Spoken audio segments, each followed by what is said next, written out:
الناس ما بتتقبلش الحاجة خصوصا لو من بنت، مش فجأة وانت قاعدة في البيت تقولي انا حابة الحاجة دي فانا هنجح فيها. لا، مفيش حاجة اسمها كده، ولازم تحبي نفسك وتحبي الحاجة اللي انت متميزة بيها. لازم كل الستات تدعم بعض، كل الستات تحب بعض، ولازم كل الناس تتمنى الخير لبعض. برحب بالإعلامية فرح علي، وأهم إعلامية كورة وأول إعلامية كورة موجودة معايا. كلميني النهاردة عن حضورك على الريد كاربت في جيرلز سبيس. انا مبسوطة قوي ان انا اكون موجودة في جيرل سبيس النهاردة. جيرل سبيس فعلا، لانه النهاردة في مساحة للست وللمرأة بشكل كبير قوي. بشكر رنا جدا على الإيمان بفكرة إنه الست تكون ناجحة وإنها تكون واخدة مساحتها في كل المجالات، وإن كل المجالات كلها متنوعة. النهاردة مبسوطة إن أنا أكون بارت من ده وإن أنا أكون موجودة معاهم السيزون ده. سامعاكي وأنتي بتتكلمي عن فكرة إن أنتي إعلامية وأول إعلامية كورة بتتكلم عن الكورة. إزاي خدتي الخطوة دي يا فرح؟ أخدت الخطوة دي علشان حبيت الحاجة دي. لما بتحبي حاجة بتكوني عندك احساس انك تقدري تضيفي فيها شيء وانك تدي فيها حاجه جديده، ما بتتردديش. فبس اي حاجه عايزه تعب في الاول وعايزه شغل في الاول وانك تذاكري وانك تجتهدي، مش فجاه وانت قاعده في البيت تقولي انا حابه الحاجه دي فانا هنجح فيها. لا، مفيش حاجه اسمها كده، لازم تشتغلي وتنجحي وترجمي ده بقى في الاخر انه هيطلع الناتج فالناس هتقتنع بده. أول طبعا لما ظهرتي على الشاشة وبتتكلمي عن الكورة وبتحللي، أكيد في هجوم حصل ومن الرجالة. احكي لي كده عن الهجوم اللي حصل.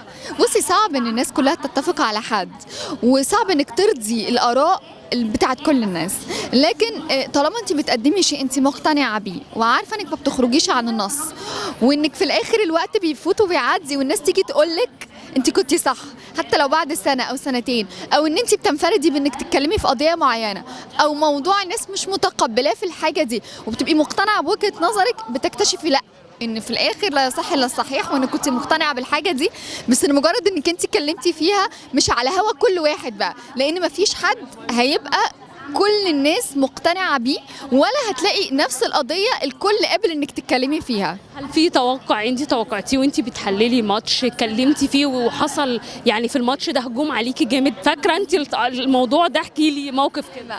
بصي، ما بيكونش تحليل اكتر ما هو انفراد بخبر او وجهه نظرك في حاجه معينه، وبيفوت الوقت وبتكتشفي انه الصفقه دي تمت بالشكل ده، او ان اللاعب ده سافر في المكان الفلاني، بس اللي بينتموا للحاجه دي او للشخص ده او للنادي ده مش متقبلين انك انت تقولي كده، مع انه بيحصل وحصل وقلتيه، بس الناس ما بتتقبلش الحاجه خصوصا لو من بنت.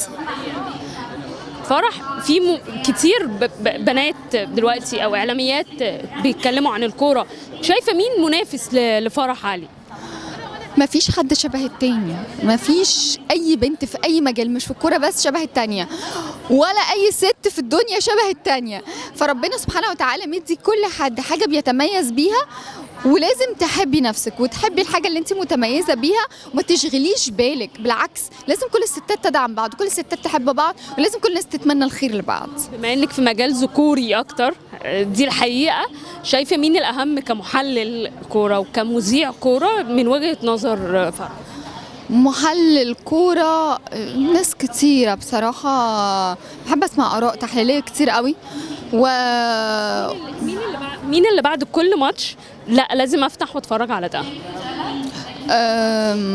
لا، ما فيش حد معين، على حسب القضية نفسها اللي بتسمعيها وبتكوني عارفة ان في حاجات كده كذا حاجه بتتحكم فيها، انتماءات، على اهواء، على مصالح، على مش عارفه ايه، فانت بتختاري الحاجه اللي انت هسمع الكلام ده من مين، بس كده. لا بس انت منتميه للزمالك وبتقولي انا انتمائي لنادي الزمالك وبتتكلمي دي حاجه انت يعني كل واحد بيقول انا ما فيش انتماء مثلا، وفي ناس تقول لك لا انا عندي انتماء للزمالك، عندي انتماء للنادي الاهلي. بصي، هقول لك على حاجه عشان تلخص التوبيك ده كله عموما. يعني فكره انك تبقى لاعب كوره او انك تبقي مذيعه، يكذب عليكي اللي يقولك انه ما حبش الكوره عشان كان بيشجع نادي بس. طيب، بما انك انتمائك بتتقبلي النقد اللي بيحصل على نادي الزمالك، بتتقبلي الاراء اللي بيتقال في التحليل على نادي الزمالك؟ ما تقبل كل حاجه، لان انا في اون تايم سبورتس انا بشتغل مهنيا جدا، بشتغل بحياديه تماما، كل الانديه عندي على مسافه واحده، ودايما لما بتكوني بتشتغلي بالمعايير دي فلازم في الاخر بتكوني بتكسبي احترام نفسك طالما انت مش في قناه فئويه، مش في قناه لنادي معين. لازم تكوني بتشتغلي دايما على مسافه واحده من كل الانديه. الفترة الأخيرة في تطورات حصلت في نادي الزمالك، إسقاط عضوية مستشار مرتضى منصور، شفتي الموضوع ده إزاي وشفتي التطورات اللي بتحصل في نادي الزمالك؟ شفت التطورات عموما بتاعه الصفقات الجديده لنادي الزمالك، حل ازمه القيد ده فيما يخص انا شغلي، ده اللي انا اقدر اتكلم عليه. فيما يخص اي حاجه تانية دي بقى دي حاجات اداريه تماما، فانا ماليش اي علاقه بيها. خايفة ولا ايه بقى؟ لا خالص، بس انا بشوف ان انا شغلي الكوره، المضمون، المباريات والتحليل، ده فيما يخصني. اي حاجه تانية اداريه لما اكون في الجانب الاداري ساعتها اتكلم. شوفي ازاي الستات الحكام دلوقتي موجودين في الملعب. اخر ماتش كانت في ست روسية، وكانت رأيك فيها ايه وفي تحكيمها وانت بتشوفيها كمان كمشاهد؟ أنا عايزة أقولك إنه السيدات عموما حاليا دلوقتي في مجال التحكيم بقوا واخدين باور رهيب، شغل من نار. ناس بتشتغل بتجتهد، بتبقي فخورة لما بتشوفي في المباريات الإفريقية بتتفرجي تلاقي تحكيم وصل للمرحلة دي من المهنية. تحسيش إن في فرق ما بين ست وراجل. الست بتوصل لك ده بمنتهى المهنية، وطالما هي نجحت إنها توصل لك ده يبقى هي ناجحة. سيليك يا فرحنا. ميرسي جدا.